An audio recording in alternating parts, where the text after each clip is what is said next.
scientists announces the current time on the Doomsday Clock, which represents humanity's proximity to its own annihilation. Currently, it is set at 2 minutes to midnight. So when the head of the Bulletin explains what's behind the ever-narrowing margin between current life and planetary death, moving from 3 minutes in 2016... Our 2017 statement really focused on a disregard for science and a recklessness around language, around nuclear diplomacy that we felt was very dangerous. We moved it a half a minute, and then this past year, we finished the minute. And where does it go from here? That's what we're about to find out.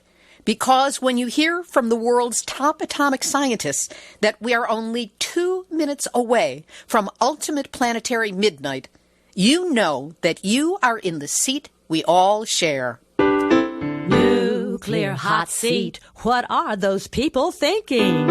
Nuclear hot seat, what have those boys been drinking? Nuclear hot seat, the corium is sinking. Our time to act is shrinking, but our activists are linking. Nuclear hot seat, it's the bomb. Welcome to Nuclear Hot Seat, the weekly international news magazine keeping you up to date on all things nuclear from a different perspective. My name is Libby Halevi. I am the producer and host, as well as a survivor of the nuclear accident at 3 Mile Island from just 1 mile away. So I know what can happen when those nuclear so-called experts get it wrong. This week, we talk with Rachel Bronson. She is the president and CEO of the Bulletin of the Atomic Scientists, best known as the organization behind the Doomsday Clock, now recognized as the international symbol of how close humankind is to destroying itself. Where did that image come from? Who gets to decide where to set the time? And what criteria are used to determine this symbolic warning? We'll be learning all about that and much more. We'll also have Numbnuts of the Week for outstanding nuclear boneheadedness, activist shout-outs, and more honest nuclear information than former Secretary of State Rex Tillerson will be sharing during his exit interviews. All of this coming up in just a few moments. Today is Tuesday, March 13, 2018, and here is the week's nuclear news from a different perspective. Pilgrim Nuclear Power Plant in Plymouth, Massachusetts, at the foot of Cape Cod, was the subject of last week's Numbnuts of the Week for not having been shut down during the massive storm, the first of 3, to hit the East Coast. But the day after the first storm cleared, Pilgrim operators shut it down because of a possible leak in the system that provides it with hot water.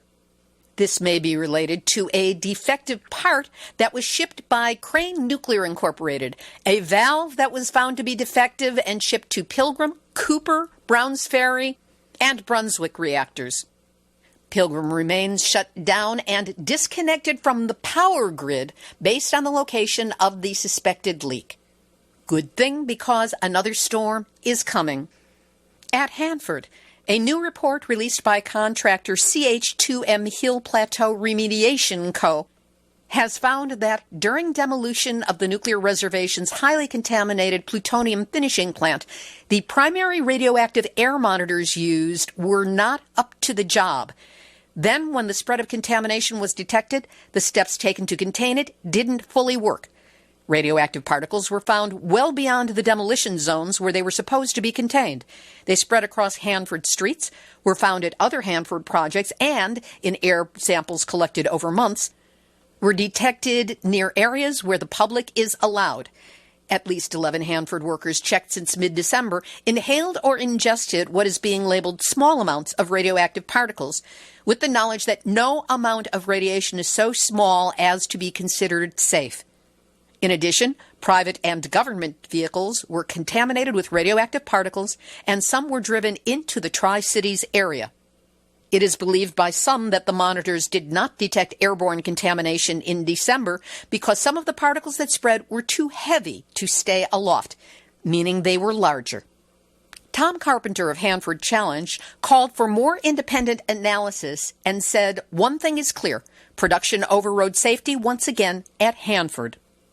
In Japan, a comprehensive survey by Greenpeace Japan in the towns of Itate and Namie in Fukushima Prefecture, including the exclusion zone, revealed radiation levels up to 100 times higher than the international limit for public exposure. The high radiation levels in those areas pose a significant risk to returning evacuees until at least the 2050s, 2050s, and well into the next century. And now... Nuclear hot seat, nuclear hot seat, nuclear hot seat, numbnuts of the week. TEPCO, is there no end to your numbnutsery? Fukushima's power operator is now hoping to double the number of visitors to its tsunami-ravaged facilities by 2020 and is seeking to use the Olympic spotlight to clean up the region's image. Not the region, just the image. They're accepting requests for tours of the radioactive area from groups of local residents. Oh, just what they need, more radiation. Embassy officials and school students. Children are more vulnerable to radiation than adults. It is not, however, accepting requests from individuals, possibly because one of them might turn out to be me. According to Takahiro Kimoto, a TEPCO official, our objective is not to send a message saying it's safe, it's secure. It's more important for us to have people watch what's really going on without a prejudiced eye. The inspections will help revitalize the region and reduce reputational damage. Reputational damage, not environmental human genetic DNA damage. Despite the fact that they admit that levels of radiation in areas around the 3 melted-down reactors remain extremely high, Fukushima will stage Olympic baseball and softball matches as part of Japan's effort to regenerate the area. But Daisuke Hirose, a plant official, said, as the initial stages of decommissioning the plant draw to a close, the biggest challenge is a protracted battle against high radiation. And yet, TEPCO is planning to double the number of visitors to the site to 20,000 by 2020. Isn't that alliterative? Isn't that numbnuts? And that's why TEPCO, yet again for a record-breaking number of times, you are this week's Nuclear Hot Seat, numbnuts of the week. We will link to the story about the Nagasaki bomb survivor who visited the Hanford site, which is where the plutonium that made the bomb that was dropped on Nagasaki was made. Donald Trump and Kim Jong-un say that they're willing to talk with each other. We'll see if that happens. Luxembourg is joining Austria in suing the EU over a nuclear plant in Hungary. And seaweed forced the shutdown of the Torness nuclear plant in Scotland. The ocean's revenge. We'll have this week's featured interview in just a moment. But first, 7 years after the start of the nuclear disaster, the people of Fukushima don't have a lot of outlets to share the truth of what's happening to them. Nuclear Hot Seat is one of the few. Every week, 52 weeks a year, we present programs filled with verifiable news and unique interviews on Fukushima and every other aspect of the nuclear issue we can find, be it coming from the U.S., Japan, India, Canada, Australia, the EU, UK, or anywhere else. Because nuclear problems encircle our precious globe, and no one is immune to the consequences. That's why you need to know the nuclear news, and that's why Nuclear Hot Seat comes your way every week. We don't take ads. We have no underwriting. We are supported exclusively by the generosity of listeners like you. So please, take a moment to help us out so that we can keep bringing you verifiable nuclear information. You can make a donation of any size by going to nuclearhotseat.com and clicking on the big red donate button. You can use that same button to set up a recurring donation that will support us on a monthly basis. And for an easy, inexpensive way to help us meet our expenses, consider what we call the Starbucks donation. No, it doesn't go to that corporation. It's that you buy the show an equivalent of a cup of coffee every month. We have everything set up for you to send us a $5 monthly donation. Just go to nuclearhotseat.com and click on the big green donate button. Your support now and throughout the year will help us keep bringing you the best, most up-to-date, and thoroughly footnoted information on what's going on with nuclear issues around the world. So, thank you for listening, thank you for caring, and know that whatever you can do to help us grow in our reach to the rest of the world, you have my gratitude. Here's this week's featured interview. The Bulletin of the Atomic Scientists is the group that, every year, unveils the time on the Doomsday Clock to let us know how close humanity is to utterly destroying itself. We are currently at 2 minutes to endgame, the closest we have ever been. So what and who is behind this harbinger of doom? And how serious are the current threats? That's why I spoke with Rachel Bronson. She is the president and CEO of the Bulletin of the Atomic Scientists, and she helps us learn about the organization, its mission, and that darned clock. Rachel Bronson, it is so good to have you here with us on Nuclear Hot Seat. Thank you for having me. Let's start out with an explanation of what exactly the Bulletin of Atomic Scientists is. So the Bulletin of the Atomic Scientists is a 70-year-old organization located in Chicago on the campus of the University of Chicago. And what we do is we publish a journal and a website that is updated daily that focuses on existential risk. What we're really interested is science and technology and that those advancements and how to make sure that they are used for the benefit of mankind and we protect ourselves against the risks they bring. When was the Bulletin founded, by whom, and what was their motivation? The Bulletin of Atomic Scientists was founded in 1945 by Manhattan Project scientists, many of them who had worked with Fermi on the first sustained nuclear chain reaction here at the University of Chicago. Some of them went off to Los Alamos, some stayed here, but they were all involved in the science of the time. They were also very aware, because of that the world as they knew it had changed, and that weapons had the potential to wipe out large numbers of people, and they could see at the time had the potential to really end life on Earth as we know it. And so they came together in the beginning, and we can talk about that, but their origins were here in Chicago in 1945. There were several references on the website to the fact that the Manhattan Project scientists felt that they could not remain aloof to the consequences of their work. And then they put forth both technical and humanist arguments for the abolition of nuclear weapons. Tell us about what was behind their push and what were the emotions that were perhaps involved that motivated them. Yeah, it was a really fascinating time. The scientists who were working here, had been at it in 1942. They had worked with Fermi. They understood that their scientific breakthroughs around the atom could be weaponized, and that process moved to Los Alamos.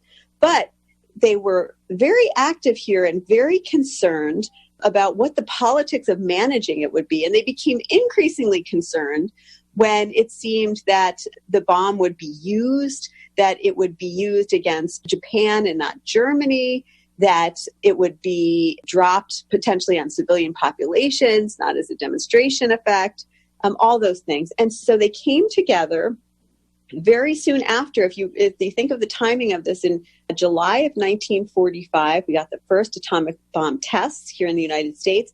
And by August of 1945, the United States drops 2 nuclear weapons or atomic bombs on Hiroshima and Nagasaki. By November of 1945, so just a few months later, 3 months later, the scientists who had been talking about these issues, scientists like Robert Oppenheimer and Albert Einstein, but also the folks here working, they get together and they create a 6-page black and white bulletin called the Bulletin of the Atomic Scientists of Chicago to engage the public. that politics as we know it has changed, and we must all get involved. And so they come together and write that. But just to add to this, it was an incredible, fertile time here in Chicago. So even just at the university, you had not only these world-renowned scientists, but you had Hans Morgenthau, who was a globally recognized political scientist. You had Edward Levy, a world-class international lawyer. President Hutchins was running the university, was very concerned about the ramifications of the science that was advanced here at the university. And so it was a very dynamic time. And they each complemented each other. And the Bulletin of Atomic Scientists was then, they had the benefit of Eugene Rabinowitch, who becomes the first editor, who's here. And he's a Russian emigre who is a beautiful writer and a scientist himself. And he's able to translate what they're working on into prose that really captivate the public imagination. So the Bulletin started out as a physical publication that was then sent out where? To subscribers, to other scientists, to politicians? Where did it go? Yes, to all of the above. They were very focused on Washington, and so they sent it to Washington, to policymakers, but they had strong connections internationally. They sent it to their friends internationally, but the real focus was here on the United States because it was the United States that had the bomb. And so they sent it through their networks, and it very quickly became a subscription. And so within 2 years, they realized this bulletin, which was, again, just black and white, typefaced, stapled together. I'm looking right now at the first page of the first copy. By 1947, they decided it's time to turn it into a magazine, something a little weightier to respond to the demand. And in turning it into a magazine, they needed a cover. And the first cover of the first journal was the Doomsday Clock. So by 1947, the first magazine comes out, and the cover is the Doomsday Clock. Now, was the Doomsday Clock invented or conceived or the image created just for the cover, or did it pre-exist being put on the cover? I'm wondering who came up with that thought and how did it get implemented? Yeah, great question. So one of the scientists, Alexander Langsdorff, who was a physicist here, his wife was Martil Langsdorff, who was a well-known oil landscape painter. And he turned to her to create the first cover because they had no money. You know, this was just a bootstrap operation. And so she, as an artist, began contemplating what could she put as a cover that they could recreate easily, but conveyed the urgency and the seriousness of purpose that she knew her husband and her friends felt, that she herself felt about the science and these weapons. And so she had considered a sign of uranium. She had considered some other things, but she came up with this idea of the clock because of the urgency it conveyed, the fact that it was ticking, the fact that it required action. And this was also during a time, you know, it was just after the war with countdowns and, you know, 1098 and all of that, that really kind of spoke to people.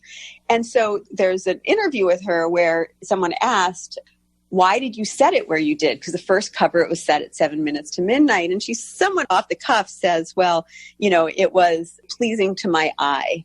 In other interviews I've seen, she talks about the fact that it was pleasing to her eye, but it also, because it conveyed an urgency, it was far enough away from midnight that we still had a chance to intervene, but close enough that it really demanded our attention. So it was created for the Bulletin of the Atomic Scientists for its journal.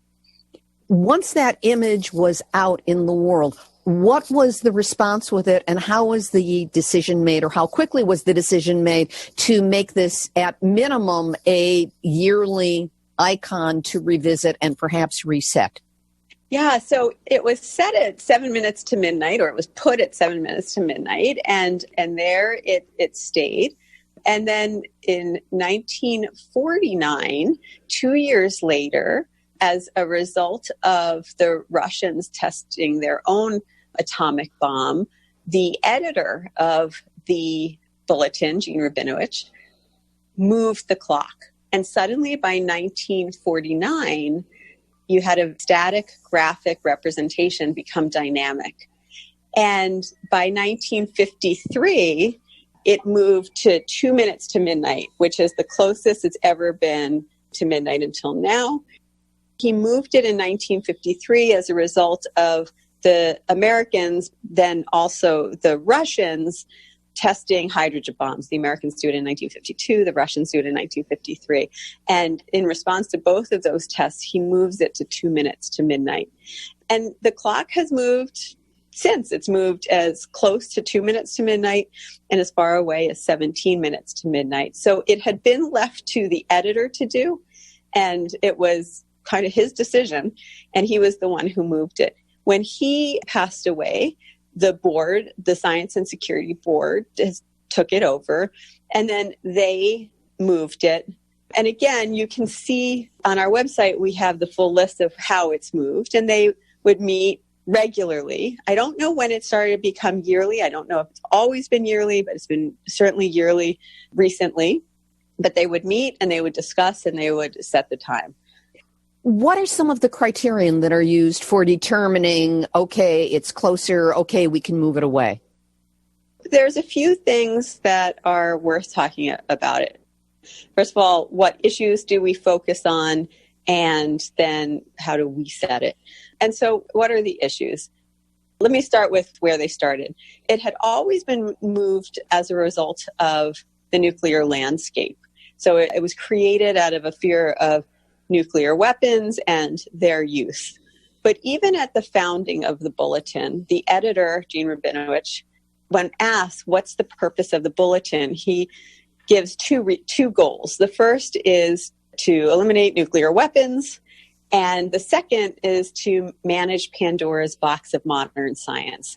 And I just find that managing Pandora's box of modern science so fascinating because of the use of modern, in the sense that they understood, the scientists of the time, that the science that they knew was changing and changing fast. And it was going to cause, we had to rethink so many things. And so Einstein has this beautiful quote, and I'll butcher it, so I'm paraphrasing it badly, but it's that, everything has changed except the way we think. And so they knew that science is going to demand, the scientific advancement is going to demand really kind of new thoughts. So Pandora's box of modern science. And if you look in the early days of the Bulletin, its journals, there's a lot of focus on nuclear weapons, of course, but there's also early discussions of climate change and what does it mean? We had it's just quite interesting, a cover story in the 70s where the Bulletin's editors take a stand that man is indeed responsible for the changing climate. There's things in there about how the mind works, population growth because of technological advancements. And it's a fascinating tour through kind of science and policy and where they come together in our archives. But the clock had been set, and again, it's on the website with a real focus on breakthroughs as well as obstacles in reducing nuclear risk. In 2009, climate change is added to it, and it becomes probably one of the most controversial decisions that the board takes to start including things other than nuclear weapons. And it's controversial for probably pretty obvious reasons, which is, different time horizons and different issues at stake, and how can you put them all into the same calculation. And so the challenge that the board was focused on is, what is this clock about? Is it about nuclear risk, or is it about two questions that we ask ourselves every time we meet? Is humanity safer or at greater risk this year than it was last year? And is humanity safer or at greater risk today compared to the other times that we've asked that question? And you can't answer those questions unless you include climate change, the board felt, as well as other disruptive technologies. And so in 2009, the board includes climate change for the first time. We are now at 2 minutes to midnight, down from 2.5 minutes last year. What was the motivation for moving it that much closer to the midnight of annihilation? It's been quite fascinating to look at how the clock's been moving. And when I look back in the recent years, to best understand the current move, I think the most significant jump recently was in 2015 when we moved from 5 to 3 minutes to midnight. And so if I can start there, it'll help make sense of why we moved it, why we're at 2 minutes now. In 2015, and all these statements are on the website, in 2015, the board made a very big move, and they moved it 2 minutes, which itself is the big move, but it's also a big move given how close to midnight the clock stood at 5, so from 5 to 3. And why'd they do that? They called out 3 issues that continue to vex us all today.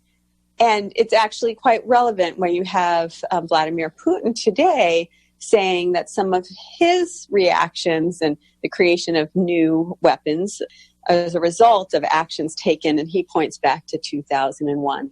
So a lot of this is seeds that have been planted over the last decade plus.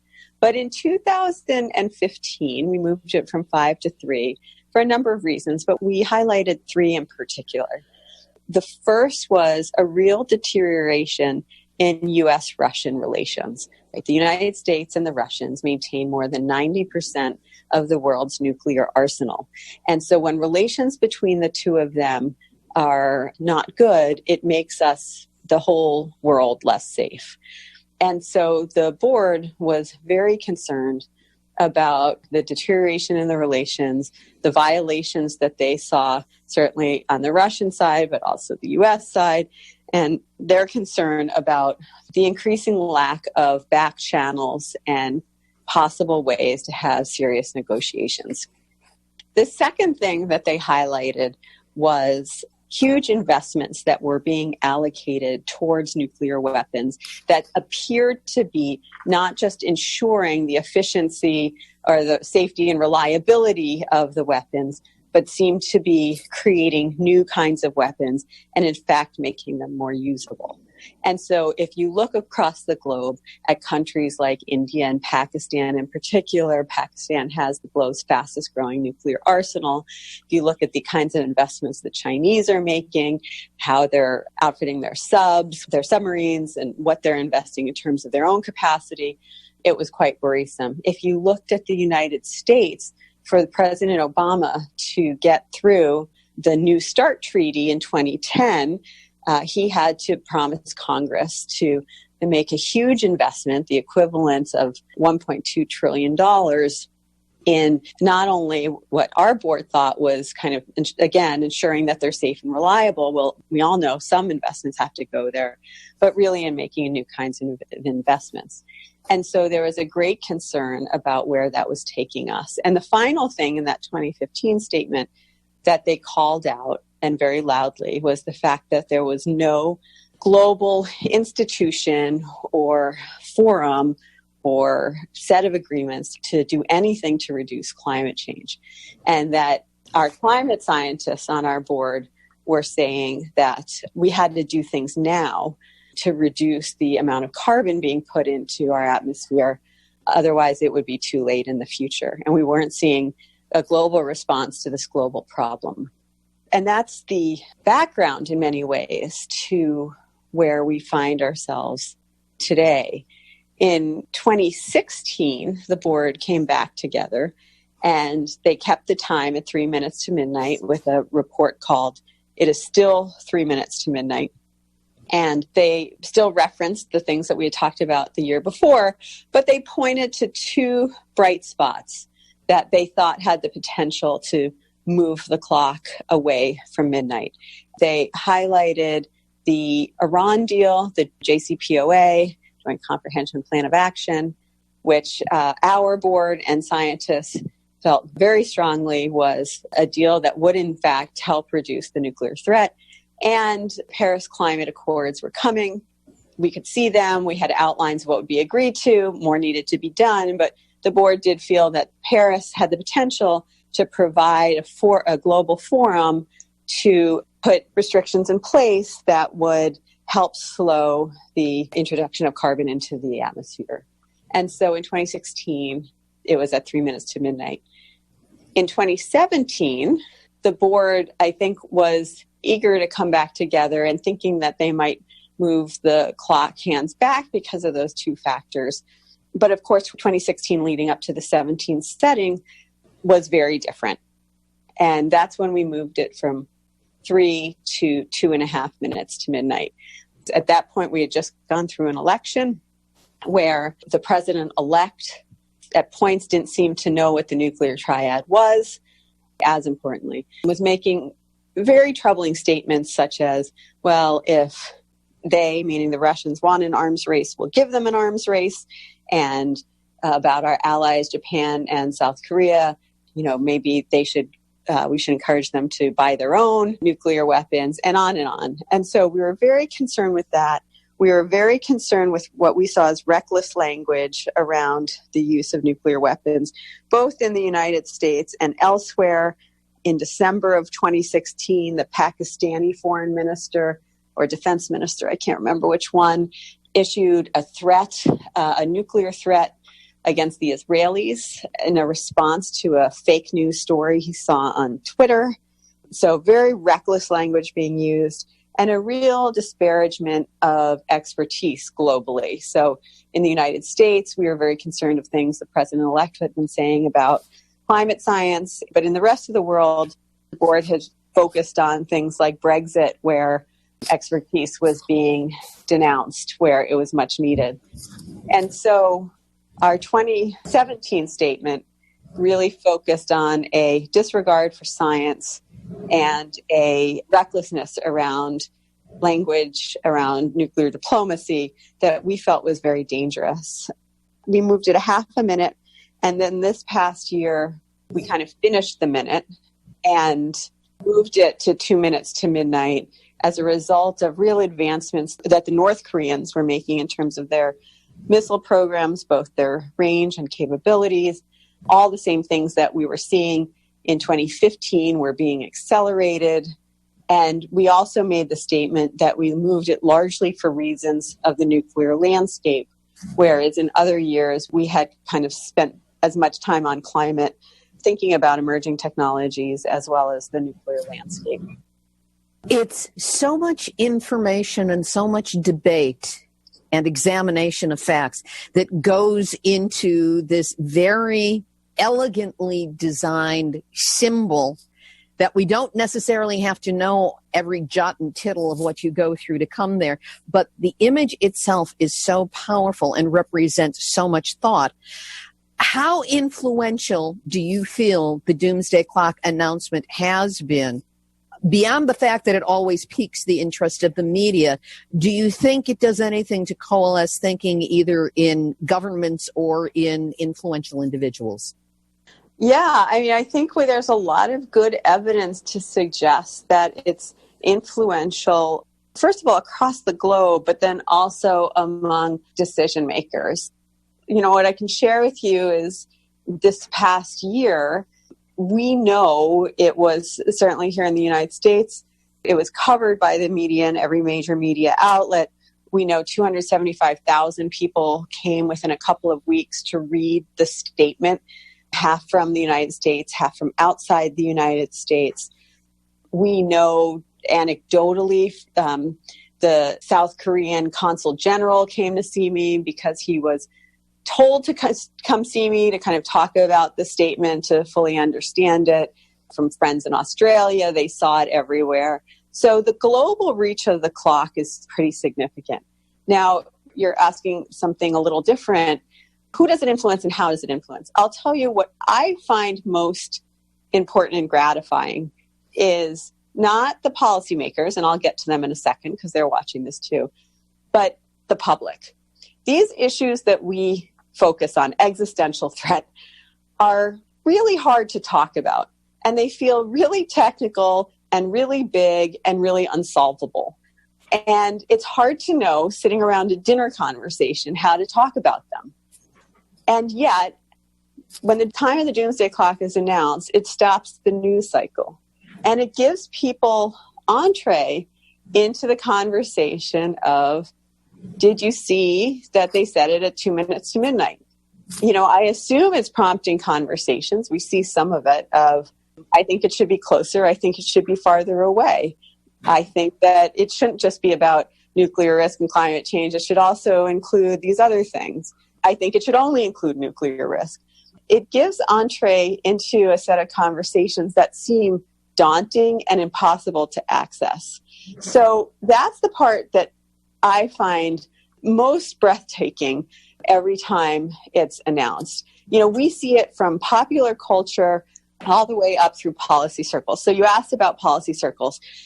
In the United States, we'll get calls from congressmen we haven't met before or others say, I'm very interested in these issues, come talk to us. That happened this year. We've seen at the United Nations, the clock is an easy but effective way to organize disarmament conferences. We saw just recently in Munich, it referenced that we have to do something. The Doomsday Clock is at 2 minutes to midnight. And so it's a way of sharing in a sense of urgency without sounding, quite frankly, hysterical, that it is urgent, it is dangerous, and who's ever talking about it at the time agrees with it. And look, the Bulletin had set it at 2 minutes to midnight and.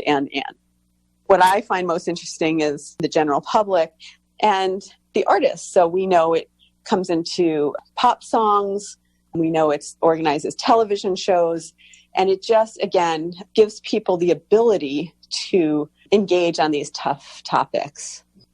It really is a brilliant symbol, but it's not the only thing that the Bulletin is involved in. Tell us about some of the other programs and initiatives that you're putting forward. Yeah, thank you. You know, I'd really hope that some of those listening come check out our website at thebulletin.org. We are constantly publishing some of the best works on nuclear risk, climate change, and disruptive technologies. We think a lot about new technologies, artificial intelligence and CRISPR, and cybersecurity. We think about pandemics. What are the things and what are the questions we should be asking? So right now, for example, I find artificial intelligence probably the most fascinating.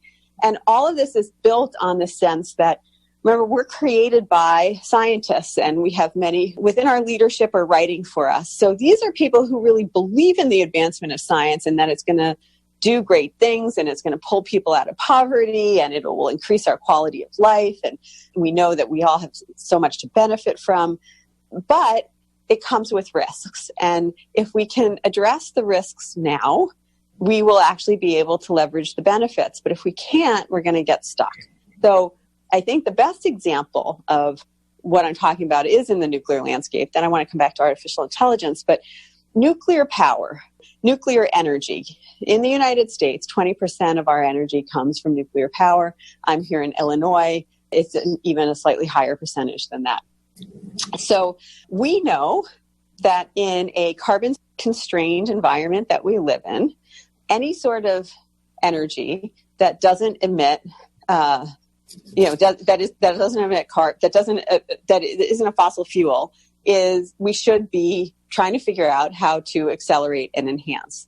And nuclear power is the cleanest source of baseload power available. Well, that of course is ignoring the fact that it creates nuclear waste that has a half-life of 24,000 years. That's right. So, that's exactly my point. So we know in a carbon-constrained environment, nuclear power should be something that we should embrace. However, we haven't been able to manage its risks. And what are those risks? One is proliferation, and how do you protect it? And the other, and I think probably the most important, is the one and the second one is safety. Of course, we've all just lived through Fukushima. And the third one is, what do you do with the waste? Your point exactly. And so we haven't managed the risks of nuclear power, which means there is very limited appetite in the United States and Europe in moving forward with nuclear power. If we were able to figure out how to do that, we would have a clean source of energy. And so if you can't manage the risks, you also often can't accrue the benefits. And so those are the kinds of issues that we care about. So how does this fit to artificial intelligence, where I started? In artificial intelligence, if it's about driverless cars, we think that's kind of cool and interesting. But is really not our topic. The question is, do humans end up losing the narrative in 100 years where machines are making decisions that humans used to and we think as the core of humans? What does that mean for our safety and security? Then we start getting really interested in it.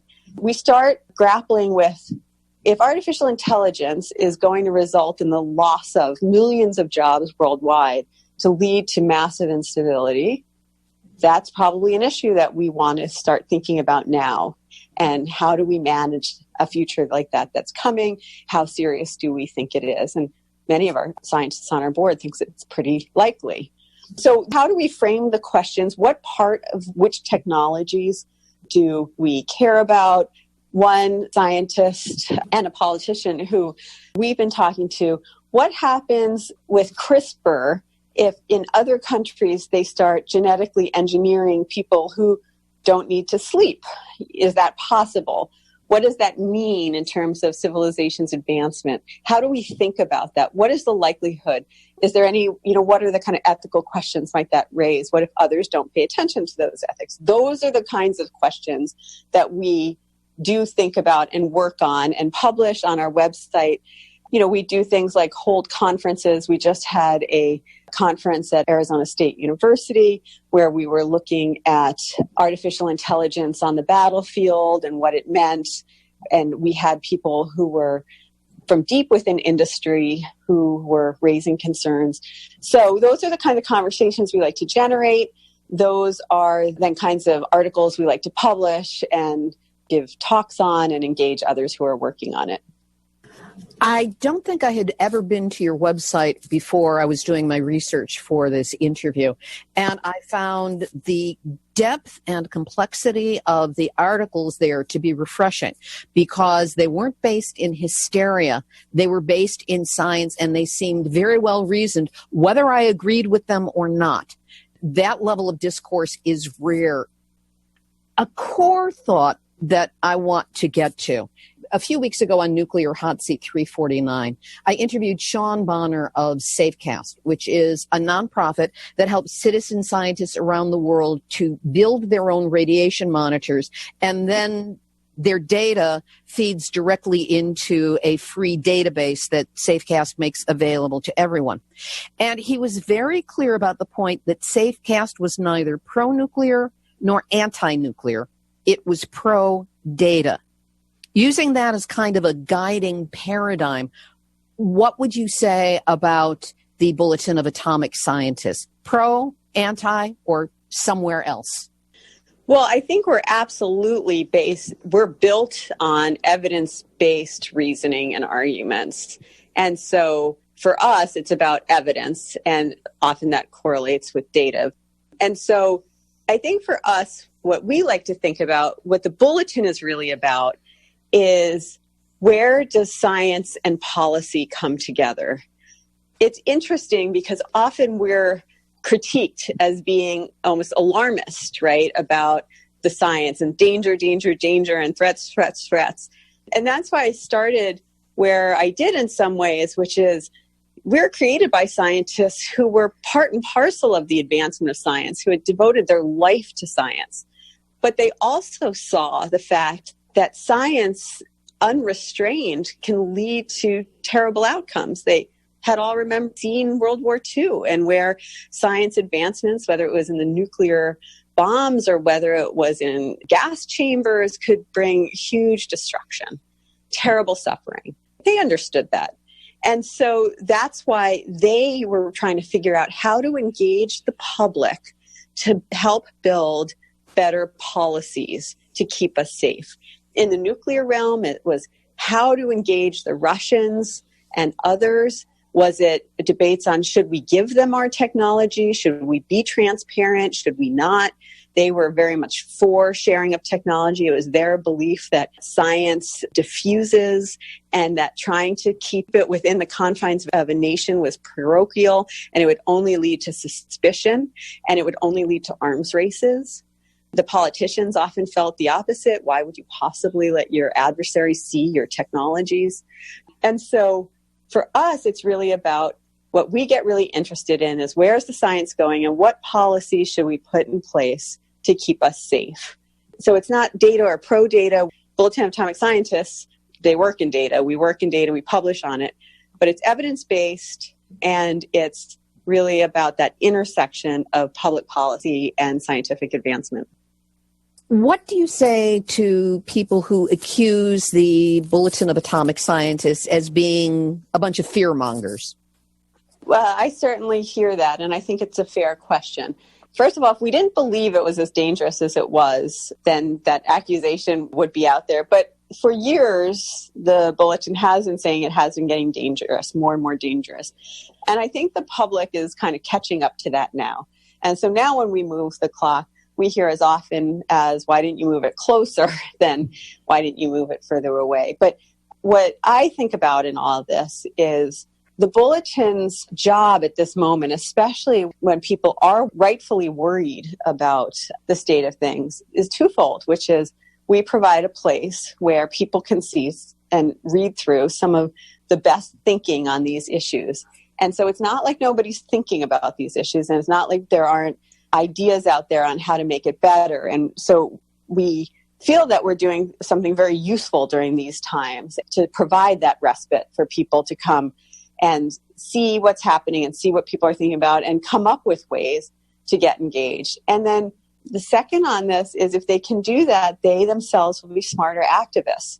And that is going to be what's going to keep us safe, is politicians respond to public pressure. And that is true all over the world. And so if public is not engaged, then there's very little incentive to make hard decisions. And some of those hard decisions right now are to try to find a way back to the negotiating tables between the Russians and the Americans to figure out how diplomatically elsewhere in the world, the U.S. and the North Koreans and the Chinese are going to figure out the Korean Peninsula security situation. And so we need an engaged public, because it's only that's going to keep policymakers' feet to the fire to try to push those hands of the Doomsday Clock away from midnight. The work that you and the Bulletin are doing is, I think, crucial to us understanding the nature of the issues, no matter what our bias happens to be. And you've done a great job explaining that today. My mind is exploding now on a couple of levels of things that I didn't know. And I want to thank you, Rachel Bronson, for being my guest this week on Nuclear Hot Seat. Thank you. That was Rachel Bronson, President and CEO of the Bulletin of the Atomic Scientists.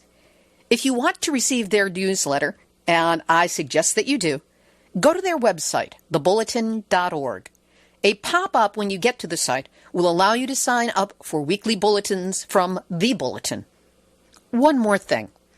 In a brief follow-up to my interview with Rachel Bronson, I spoke with Dave Kraft, Executive Director of the Nuclear Energy Information Service, NEIS, in Chicago, to check on the energy generation figures that were cited of 20% nuclear generation of energy for the country and for Illinois. Dave said, "My recollection is 18 to 20% annual nuclear contribution for national energy generation. That percentage is either flat or declining with no foreseeable growth until and if the Vogtle 3 and 4 units come online, while the percentage of national energy generated by genuine renewables is constantly increasing. For Illinois, it's tricky. While in a given year, nuclear generation represents about 45% of the electricity generated within Illinois, a portion of that is exported out of state and not available for use here. We can't say for sure that 20% is a uniform amount because it has to be factored in with all energy sources that are exported, and this includes nuclear, coal, gas, and hydro. One thing we do know with certainty about that exportable electricity from nuclear is simply this: Exelon gets 100% of those profits, and Illinois residents get 100% of the waste and risks from nuclear. So says Dave Kraft, Executive Director of NEIS, based in Chicago. Activist shout out!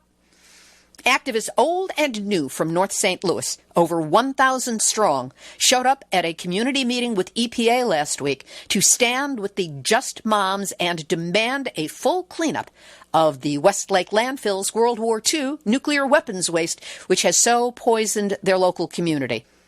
At last count, an additional 9,000 people watched the live stream. Great showing, great strength, keep growing. If you would like more information on the Just Moms group, go to their Facebook site, Just Moms STL. Simply Info has issued their 2018 Fukushima 7th Anniversary Report. Once again, it's a model of clarity and concision as to what the technical latest is at the site of the triple reactor meltdown. And do not fret if you do not understand technical stuff. They really do translate it so that normal people can understand. You can get a copy by going to simplyinfo.org. And an accountability check-in about my upcoming book, Yes, I Glow in the Dark, 1 Mile from 3 Mile Island to Fukushima and Nuclear Hotseat. I'm finishing up the final chapter now and have every intention, putting it out there, that I will publish it in May. That's May of 2018. If you would like to read a sample chapter, there's one about me on the ground at 3 Mile Island. That's where I heard the warning loudspeaker come down the road in front of the house, and, well, let's just say it was intense. You can get that chapter by going to nuclearhotseat.com and then look for the big yellow opt-in box, put in your first name and email address, and it will be sent to you automatically. That will also put you in the queue to get one email a week that contains a link to the current show and a little bit of explanation on it. And when the big book launch does come, you'll be among the first to know. Here's today's final thought. Nuclear annihilation comes in all sizes, from enormous fireballs of destruction to the quiet, invisible rot of radiation.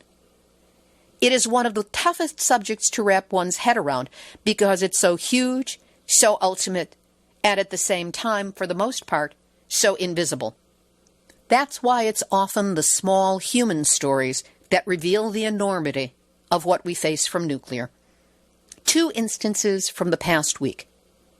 In the mere sprinkling of coverage of nuclear issues, sparked in the mainstream media by the Fukushima 7th anniversary, the story of Mitsugi Moriguchi, the hibakusha who survived the Nagasaki atom bomb, and his visit to the birthplace of that ultimate destruction, the Hanford site, struck me as poignant and an almost poetic gesture. Like a Holocaust survivor visiting Auschwitz, he faced the source of so much personally experienced misery, remarked upon our obliviousness as a people to the pain inflicted, and then asked, "Do you understand my heart?" I was also privileged to attend a screening of the film Nuclear Cattle, an award winner at this year's International Uranium Film Festival. This documentary tells the story of the cattle farmers of Fukushima Prefecture who refused to abandon their cattle or allow them to be culled, meaning killed off by the government, even though their radiation contamination makes them commercially worthless. The pain of these men and women as they watch their ancestral way of life dying off forever, knowing that their government just wants to kill and literally bury the evidence. They do not say the words, but you can see it in their eyes. Do you understand my heart? As we launch into Fukushima Year 8, with the Doomsday Clock at 2 minutes to midnight, and all our Cold War fears kicked up again to infest a new generation with terrors, one does what one can to fight back. The odds are enormous. The rewards may seem small, but each is precious. At that screening of Nuclear Cattle, I sat next to esteemed veteran activist Harvey Wasserman as he watched what revealed itself on the screen and quietly cried. I saw activists from India and Japan and California embrace, united around the world in a fight against what hurts us all. I felt deep community with those intelligent, compassionate, fierce fighters who also know how to laugh and have a really good time with each other. Because in the end, isn't that what life is all about? Isn't that what we're fighting for? In that room, with those people, there was hope. And if I asked them, "Do you understand my heart?" I knew they would. They did. Do you? This has been Nuclear Hot Seat for Tuesday, March 13, 2018.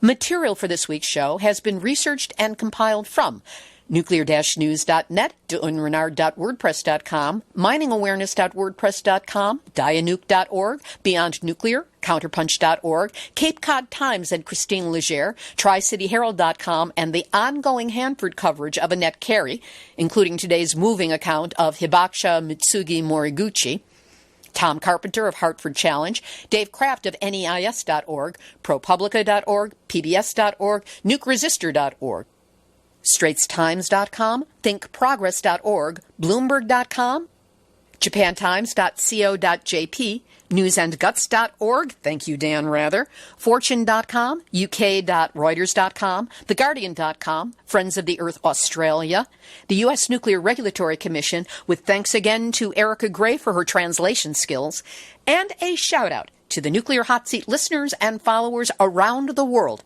123 countries on 6 continents and counting, plus everyone who's listening on our growing network of broadcast stations in the U.S. You are the ones who show your love for life on this planet by being the kick-ass defenders of nuclear truth and supporters of atomic awareness that you are. Thanks so much for visiting the Facebook Nuclear Hot Seat blog page and the Nuclear Hot Seat podcast page. Yes, there are 2.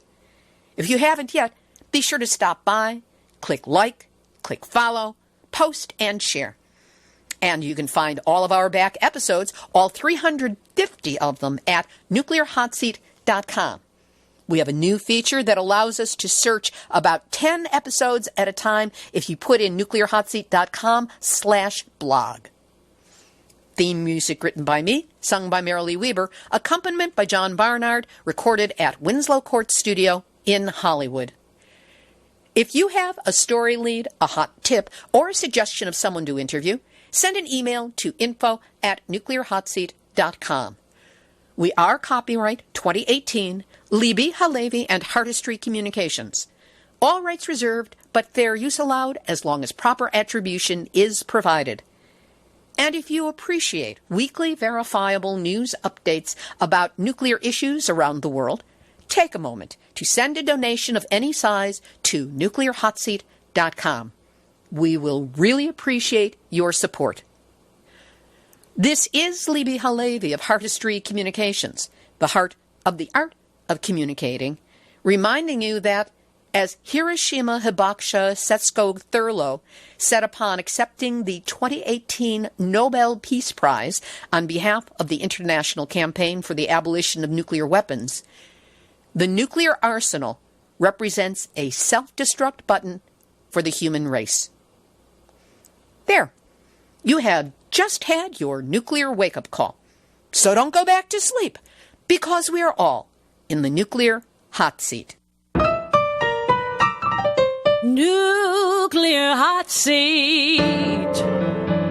It's the bomb.